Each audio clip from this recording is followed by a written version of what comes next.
Melbourne വീഡിയോയുടെ second പാർട്ടിലോട്ട് എല്ലാവർക്കും സ്വാഗതം. ഇന്ന് നമ്മൾ കാണുന്നത് ഞങ്ങൾ സ്റ്റേ ചെയ്തിരുന്ന ബീച്ച് റിസോർട്ട്, അതായത് ലോഗൻ ബീച്ച് റിസോർട്ടിൻ്റെ കാഴ്ചകളാണ്. പുറത്തെ കാഴ്ചകൾ നമ്മൾ നോക്കുവാണെങ്കിൽ നമ്മൾ ഊട്ടിയിലും കൊടൈക്കനാലിലും ഒക്കെ പോകുന്ന ആ ഒരു ആംബിയൻസ് ഉള്ള അറ്റ്മോസ്ഫിയറാണ് പുറത്തെ കാഴ്ചകൾ.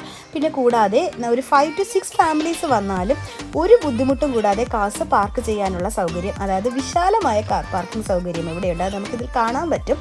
പിന്നെ നെക്സ്റ്റ് ഫീച്ചർ എന്ന് പറഞ്ഞാൽ ഈ കാണുന്ന ആ ഒരു ഗ്രീനറി നിറഞ്ഞ ആ ഒരു ഏരിയ എന്ന് പറയുമ്പോൾ വൈകിട്ട് ഒരു 6 o'clock 7 o'clock ആകുമ്പോൾ കങ്കാരൂസ് വരും. നമുക്ക് അവരെ ഫീഡ് ചെയ്യാനായിട്ട് പറ്റും. ഞങ്ങളും കണ്ടായിരുന്നു കങ്കാരൂസിനെ. റിസോർട്ടിൻ്റെ ബാക്കിലോട്ടുള്ള വ്യൂ ആണിത്. ഒരു 2 minutes വാക്കിംഗ് ഡിസ്റ്റൻസ് ചെയ്ത് കഴിഞ്ഞാൽ നമുക്ക് ഈ ഒരു ഏരിയയിലെത്താം. ഇവിടെ നിന്ന് കഴിഞ്ഞാൽ നല്ല സൂപ്പർ സൺസെറ്റ് വ്യൂ നമുക്ക് കിട്ടും. അതുപോലെ നമുക്ക് വെയിൽ വാച്ചിങ് വ്യൂവും ഇവിടെ നിന്ന് കിട്ടും. പക്ഷേ വെയിൽ വാച്ചിങ് വ്യൂവിൻ്റെ ടൈം എന്ന് പറയുന്നത് May through November ആണ്. നമ്മളത് കഴിഞ്ഞെത്തിയത് കൊണ്ട് ഞങ്ങൾക്ക് ആ വ്യൂ മിസ് ചെയ്തു. പുറത്തെ കാഴ്ചകളും കണ്ട് നിന്നപ്പോൾ മഴ സ്റ്റാർട്ട് ചെയ്തു പെട്ടെന്ന്.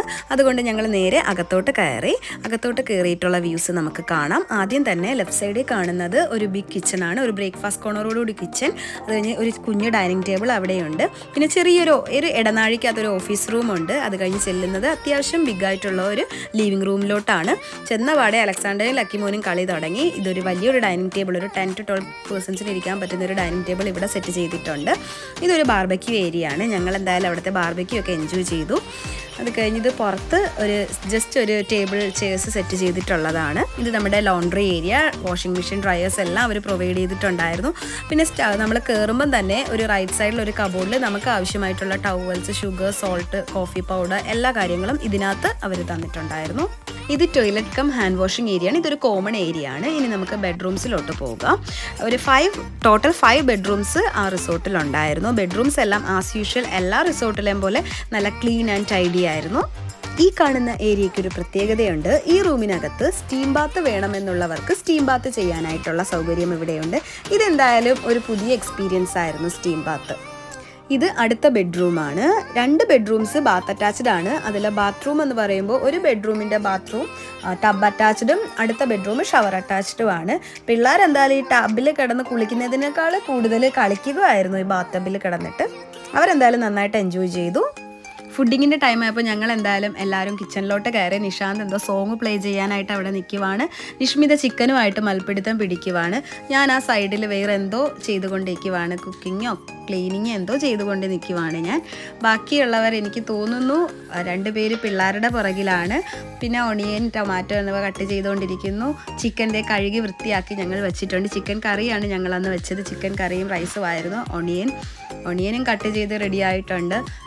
ഷാലോ ടൊമാറ്റോ കട്ട് ചെയ്തുകൊണ്ടേ ഇരിക്കുന്നു. അന്നത്തെ ദിവസം കുക്കിങ്ങിന് ആർക്കും ഒരു പരാതിയും പരിവോ ഒന്നും ഇല്ലായിരുന്നു. എല്ലാവരും കിച്ചണിലുണ്ടായിരുന്നു. ഞങ്ങൾ ശരിക്കും എൻജോയ് ചെയ്തു, ഷെയർ ചെയ്ത് ഫുഡ് അങ്ങനെ റെഡിയായി. ഞങ്ങൾക്ക് അന്ന് ചിക്കൻ വെച്ചു. ലെമൺ റൈസ് ഞങ്ങൾക്ക് അന്നത്തെ ഉണ്ടായിരുന്നു. അപ്പോൾ ലെമൺ റൈസും ചിക്കനുമായി അന്നത്തെ ദിവസം കഴിഞ്ഞു. ഞങ്ങളെല്ലാവരും അന്ന് ശരിക്കും ടയേർഡ് ആയിരുന്നുകൊണ്ട് ഞങ്ങൾ ഇച്ചിരി നേരത്തെ കിടന്നിട്ടുണ്ടായിരുന്നു.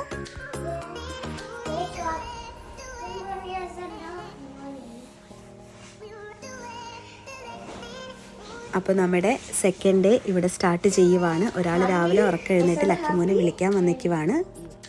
വീട്ടിലാണെങ്കിൽ പൊതുവേ മടി പിടിച്ച കൂട്ടത്തിലാണ് എല്ലാവരും. എന്നാൽ പോലും ഇന്ന് റിസോർട്ടിൻ്റെ കൂടെ ഒരു നല്ലൊരു ജിം ഫെസിലിറ്റി കിട്ടിയപ്പോൾ ഒന്ന് കണ്ടു നോക്കാമെന്ന് പറഞ്ഞ് ഞങ്ങൾ അതിനകത്തോട്ട് കയറി. പറഞ്ഞതുപോലെ ജസ്റ്റ് കണ്ടു നോക്കിയത് മാത്രമേ ഉള്ളൂ. ആരും ഒന്ന് യൂട്ടിലൈസ് ചെയ്തിട്ടില്ല. ആരും അങ്ങനെ തെറ്റിദ്ധരിക്കേണ്ട. ഇത് നമുക്ക് റിസോർട്ടിൻ്റെ കൂടെ അവർ പ്രൊവൈഡ് ചെയ്യുന്ന അടുത്ത ഒരു ഫെസിലിറ്റിയാണ്. നല്ല രീതിയിൽ ഉള്ളൊരു ജിം ഫെസിലിറ്റിയാണ് അവർ പ്രൊവൈഡ് ചെയ്യുന്നത്. ജിമ്മിൽ നിന്നിറങ്ങിയപ്പോൾ ഞങ്ങൾ വേറൊരു കാര്യം ശ്രദ്ധിച്ചു.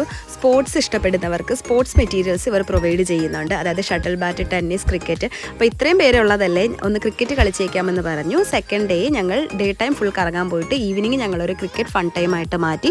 ജസ്റ്റ് ഒരു ഫൺ പ്ലേ ആയിരുന്നു. എല്ലാവരും എന്തായാലും എൻജോയ് ചെയ്തു. സെക്കൻഡ് പാർട്ട് ഇവിടെ അവസാനിക്കുന്നു. ഞങ്ങളുടെ പേജ് എല്ലാവരും ഫോളോ ചെയ്യുക, ലൈക്ക് ചെയ്യുക.